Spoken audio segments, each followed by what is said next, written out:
l'époque, bon, tu sais, quand tu es naïf, tu comprends pas les choses, tu n'as pas le même aspect qu'aujourd'hui avec le recul. Nous, on est instrumentalisés sans s'en rendre compte. Et si tu veux, c'est mon premier contact avec SOS, c'était avec Harlem dans les années 90. Moi, je vais raconter quelques anecdotes qui m'ont un peu perturbé. Si tu veux, c'est que nous, on avait une façon de traiter les événements qui parfois nous poussait à l'interrogation. Exemple, dès qu'il y avait un black ou un arabe qui était victime d'une insulte raciale, d'une agression, des fois pas forcément un truc raciste, hein, tu sais, il a fait une connerie, il s'est fait tabasser, bon. Et là, on avait des directives du national, il fallait impérativement traiter l'affaire, c'était le racisme et tout. Puis moi, je me rappelle de deux cas qui sont bien précis. Le gars s'appelait Jean-Pierre. Un couple de Français de souche qui se promenaient dans la rue se sont fait agresser, tu vois. Il y avait une bande de racailles de quartier et ils se sont adressés à nous. Donc moi j'étais dans l'association, ils se sont adressés à nous et à un moment donné ils ont fait part de ce qu'ils avaient subi. Alors sale français, sale guerre, on va vous défoncer. Pendant que le mari se faisait tabasser, la femme elle se faisait insulter. Sale blanche, va faire ça ta race, tu vois. Et c'était vraiment du racisme pur, quoi. C'était en même temps qu'on tabasse le mari, la blanche, on te salit, tout. Donc ils se sont adressés avec nous. Et lorsque le national a été informé, ils ont fait une directive. Ils nous ont dit, les gars, ça c'est de l'ordre du droit commun. C'est de la délinquance sur la voie publique, ils se sont fait agresser, laissez tomber cette affaire. Nous, ça nous a choqués parce que, si tu veux, pour nous, on n'a pas hiérarchisé le racisme, quoi. Dès lors que tu es victime d'une intolérance, tu rentres dans le cadre d'SOS. Et puis une deuxième affaire, c'était là, pareil, un homme donc, qui sortait de boîte et qui a eu, pareil, lui par contre, ils lui ont mis un coup de balafre, ils l'ont insulté de tous les noms, donc il avait été blessé au visage et il s'adressait à SOS Racisme à l'époque. Et pareil, dès qu'on est monté au créneau, on nous a dit s'il vous plaît, parlez pas de cette affaire. Bon. Alors, on s'est posé quand même beaucoup de questions. On s'est dit attends, il y a un système racial, il y a des races qui sont reconnues. D'ailleurs, la Constitution, comme le droit international, dit incitation à la haine raciale. Donc on sait qu'il y a des races. Mais apparemment, pour SOS Racisme, il y a les races asiatiques, africaines, eurasiennes, mais il n'y a pas la race blanche, quoi. Et un autre fait qui nous a... Alors là, c'est un peu mon parcours. C'est que c'était une plateforme de recrutement. Parce que c'est de là qu'on allait à l'UNFID, ou bien on allait au MJS, donc au Mouvement des Jeunes Socialistes.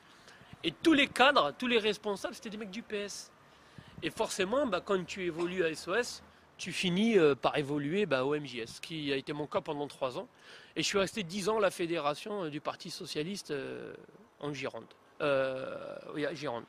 Et ce qui est rigolo, c'est que de l'extérieur, tu penses que c'est une association tu vois, qui voue ses actions, ses engagements, la lutte contre le racisme, et puis tu te rends compte que c'est du pipeau. Tu vois, parce que nous, ce qu'on a vu, c'est beaucoup d'emplois, et j'allais dire fictifs.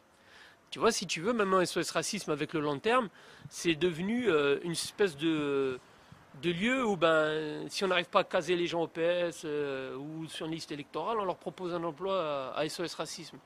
Et au fur et à mesure, ça s'est vachement bureaucratisé et c'est devenu un lieu de... Tu sais pas quoi faire d'un gars, tu le mets à SOS. Et ça, c'est un peu compliqué à gérer parce que à un moment donné, les gens qui viennent, ils viennent pour le taf, donc ils viennent plus pour la cause. Donc c'est plus idéologique. À SOS, tu as deux racismes qu'on ne peut pas condamner.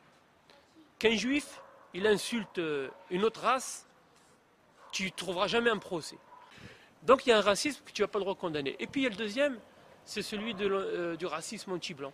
Alors lui aussi, voilà. Aujourd'hui à SOS Racisme, tu es noir, tu es asiatique, tu es arabe, tu es une femme maghrébine hein, ou black, tu es victime de discrimination, viens. Voilà, nous tu nous intéresses.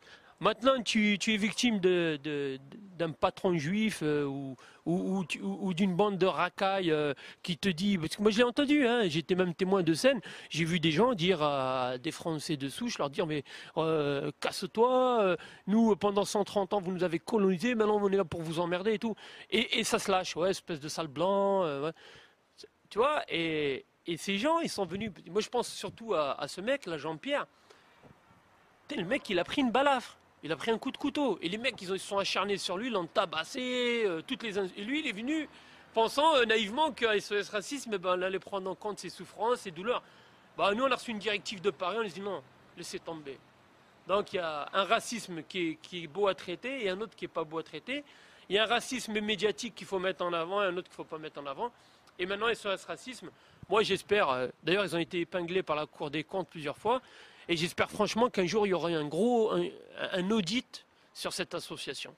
Ah, c'est une caisse de résonance du Parti Socialiste, tout le monde le sait, c'est Mitterrand en 84 qui a créé SOS.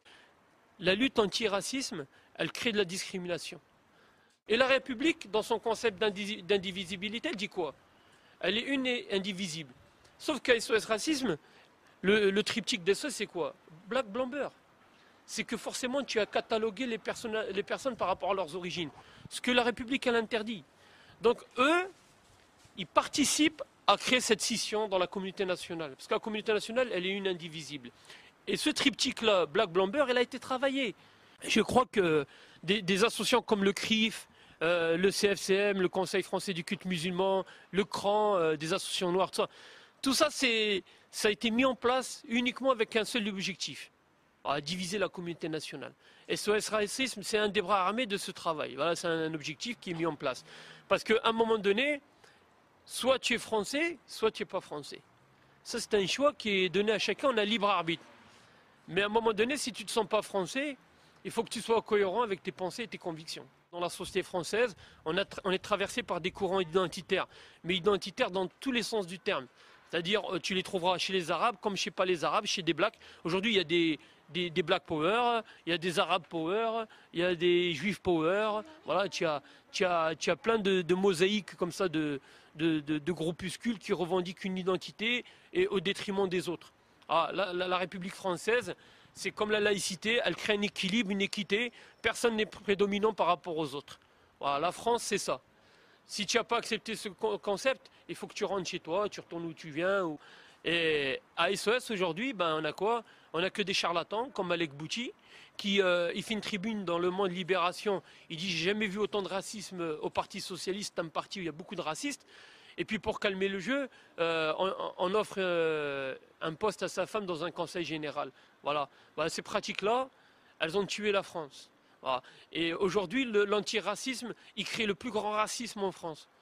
Voilà, c'était le petit point sur mon parcours parce que ça a interpellé beaucoup de gens. Comment de la gauche tu es passé à la droite nationale. Voilà.